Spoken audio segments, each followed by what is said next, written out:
আমরা রাসূল সাল্লাল্লাহু আলাইহি ওয়াসাল্লামের এই এক্সাম্পলারি প্রফেটিক বিহেভিয়ার, এটা through the lens of Sira and through the lens of সুন্নাহ, সুন্নাহর পরতে পরতে, রাসূল সাল্লাল্লাহু আলাইহি ওয়াসাল্লামের সিরাতের পরতে পরতে আমরা দেখবার চেষ্টা করব যে তিনি কেমন আচরণ করতেন সবার সাথে।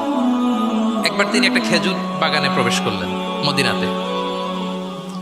তো প্রবেশ করার পর তিনি দেখতে পেলেন যে দূর থেকে একটা উট কান্না করে করে রাসূল সাল্লাল্লাহু আলাইহি ওয়াসাল্লামের কাছে ছুটে আসছে।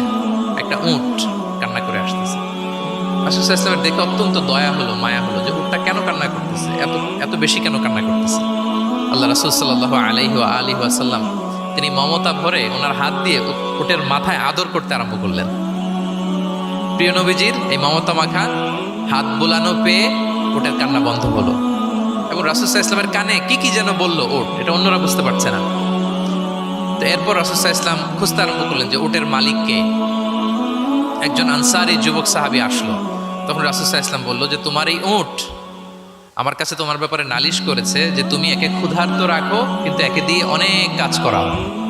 তুমি কি বোবা, এই নিরীহ প্রাণীটার ব্যাপারে আল্লাহকে ভয় করো না? কিয়ামতের দিন এটাই তোমার জাহান্নামের কারণ হয়ে যেতে পারে।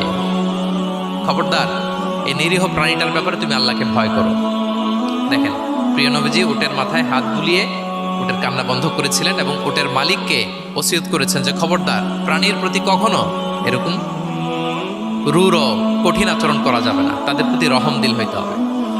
এভাবে আপনি সিরাতের পরতে পরতে অনেক ঘটনা পাবেন। আজকের সংক্ষিপ্ত পরিসরে এত এত রেফারেন্স হয়তো আমার উল্লেখ করা সম্ভব হবে না এবং অ্যারাবিক টেক্সটগুলো বলে বলে অর্থ করে শোনানো অনেক সময় লেগে যাবে। আমি শুধু মূল কথাগুলো, বুলেট পয়েন্টসগুলো আপনাদের সাথে শেয়ার করবার চেষ্টা করবো ইনশাআল্লাহ।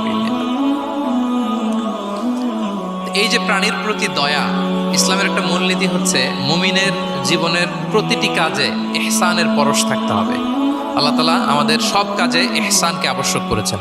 আল্লাহ রাসূল সাল্লাল্লাহু আলাইহি সাল্লাম বলেছেন যে ফাইদা কাতালতুম ফাআহসিনুল কিতলা, কাউকে হত্যা করতে হলেও ইহসানের সাথে হত্যা করতে হবে। ধরুন যে অপরাধের কারণে আদালত কর্তৃক সাব্যস্ত হলো যে একজন মৃত্যুদণ্ড প্রাপ্ত আসামি, তো তাই বলে কি আপনি যা ইচ্ছা তার সাথে করতে পারবেন?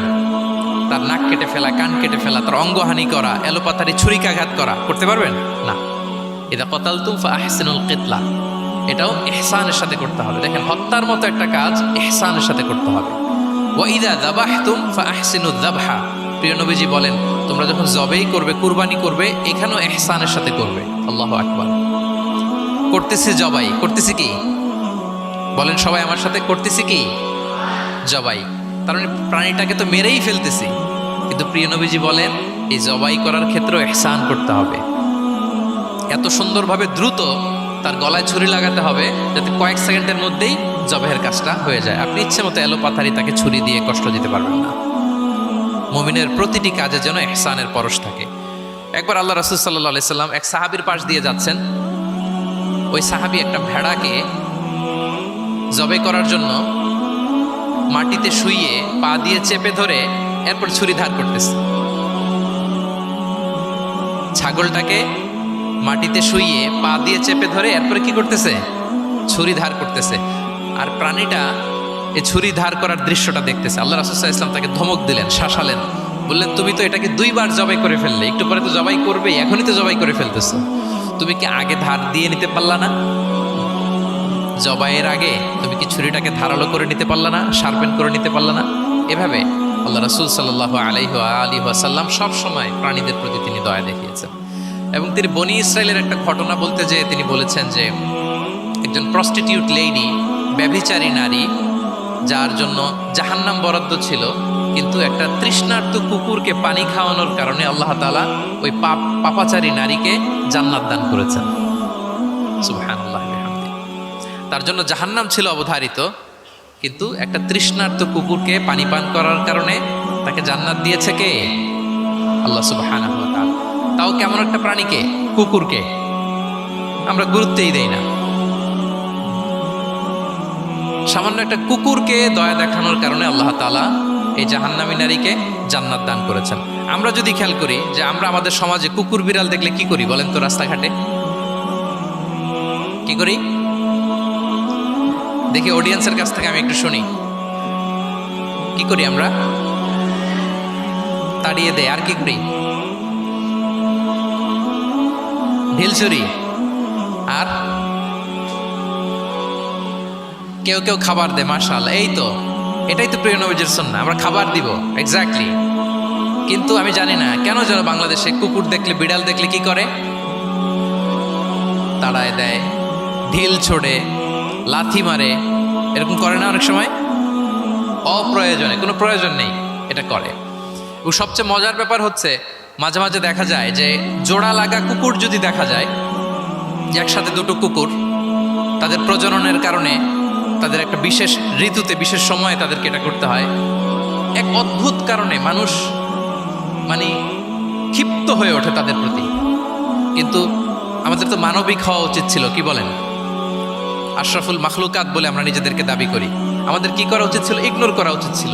Let them do there job. Overlook করার দরকার ছিল। কিন্তু কোনো এক অদৃশ্য কারণে আমরা এরকম দৃশ্য দেখলে হিংস্র হয়ে উঠি, লাঠি দিয়ে মারি, ওখানে মানুষ জড়ো হই। কিন্তু তাদের একটা সফল প্রজননের জন্য, বংশবিস্তারের জন্য এটা প্রয়োজন। তো আমরা যেন এই কাজটা না করি, এরকম নির্মম যেন আমরা কখনো না হই। কারণ প্রাণীদের প্রতি দয়া দেখানো এটা ছোটখাটো কোনো ব্যাপার নয়। এটাই আপনার জান্নাতের কারণ হতে পারে, এটাই আপনার জাহান্নামের কারণ হয়ে যেতে পারে। আল্লাহ রাসূল সাল্লাল্লাহু আলাইহি ওয়াসাল্লাম বলেন, মান লা ইয়ারহাম লা ইউরহাম। যে ব্যক্তি অন্যকে দয়া দেখায় না, আল্লাহ তাআলা তার প্রতি দয়া দেখায় না। ইরহাম মান ফিল আরদ ইয়ারহামুকুম মান ফিস সামা। এই দুনিয়াতে যারা আছে তোমরা তাদের প্রতি দয়া দেখাও, যিনি আকাশে আছেন তিনি তোমাদের প্রতি দয়া দেখাবেন। তাহলে এই জমিনে কি শুধু আমরাই থাকি নাকি? না পশু পাখি প্রাণী এগুলোও থাকে? এদের প্রতিও যদি আমরা দয়াদ্র হই, মমতা দেখাই, করুণা দেখাই, আমাদের প্রতিও দয়া দেখাবে কে? এবার আওয়াজ করে বলুন তো, আমরা আল্লাহর দয়া পেতে চাই কি চাই না? সবাই চাই। তাহলে প্রাণীদের প্রতি কখনো আমরা যেন নির্মম না হই, অমানবিক না হই, আমরা যেন মানবিক হই। আমরা অনেক উন্নত দেশে দেখি যে হাইওয়েতে একটা সাপ যাচ্ছে, এই সাপ দেখে একটা গাড়ি থেমে গিয়েছে, স্টপ। তার পেছনে পেছনে শত শত গাড়ি স্টপ। তারা বন বিভাগকে নক দেয়, স্থানীয় পুলিশকে ফোন দেয়, তারা এসে সাপটাকে উদ্ধার করে, এরপরে গাড়িগুলো চলতে শুরু করে। একটা ভিডিও ক্লিপস আমি এমনও দেখেছি যে একটা হাঁস তার বাচ্চাগুলোকে নিয়ে হাইওয়ে পার হচ্ছে। হাঁস তো খুব আস্তে আস্তে হাঁটে, একেবারে পিপিলিকার মতো একটু একটু করে হাঁসের বাচ্চাগুলো যাচ্ছে, শত শত গাড়ি at the middle of the highway stop. আল্লাহু আকবার। কিন্তু বাংলাদেশে দেখবেন যে রাস্তা দিয়ে সাপ যায় না, কুকুর যায় না, বিড়াল যায়, কোনো কেয়ার নাই, একেবারে ড্যাম কেয়ার।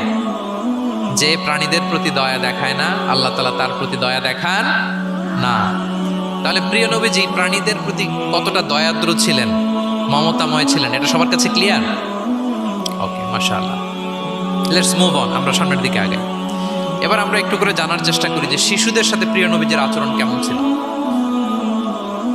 আমরা সিরাতে এবং হাদিসের দিকে যদি তাকাই তাহলে দেখব প্রিয় নবীজি শিশুদেরকে তাহনিক করে দিতেন। তাহনিক, তাহনিক শব্দটির সাথে কি আপনারা পরিচিত? নাম শুনেছেন? তাহনিক হচ্ছে কোনো স্কলারের কাছে দোয়ার জন্য নবজাতক শিশুকে নিয়ে যাওয়া। সে স্কলার খেজুর খেয়ে তার মুখের লালা মিশ্রিত খেজুরের রস দোয়া হিসেবে নবজাতক শিশুর মুখে দিয়ে দিবে, এটাকে বলে তাহনিক। এটাকে কি বলে? আমি করেছি অনেক জায়গায়, অনেক মা বাবা তাদের সন্তানদেরকে নিয়ে এসেছে খেজুর নিয়ে, তা আমরা বিশ্বনবীর সুন্নাহ হিসেবে এটা করে দিয়েছি। আল্লাহ রাসূল সাল্লাল্লাহু আলাইহি সাল্লামের কাছে তাহনিক করতে সাহাবারা আসতো, তিনি শিশুদেরকে পরম মমতায় তাহনিক করে দিতেন। মদিনাতে যখন সাহাবারা আসলো, তাদের কারো ঘরে কোনো সন্তান জন্মাচ্ছিল না। আল্লাহ রাসূল সাল্লাল্লাহু আলাইহি সাল্লামের শালিকা আবু বকর রাদিয়াল্লাহু তাআলা আনহুর কন্যা আয়েশা রাদিয়াল্লাহু তাআলা আনহার বড় বোন আসমা বিনতে আবি বকর, তিনি প্রেগনেন্ট অবস্থায় মক্কা থেকে মদিনায় হিজরত করলেন এবং কোবাতে আসার পরপরই উনি বাচ্চা ডেলিভারি করলেন, পুত্র সন্তান। ওনার ঘর আলোকিত করে জন্ম নিল আব্দুল্লাহ ইবনে জুবাইর। মদিনায় আনন্দের হিল্লোল বয়ে গেল।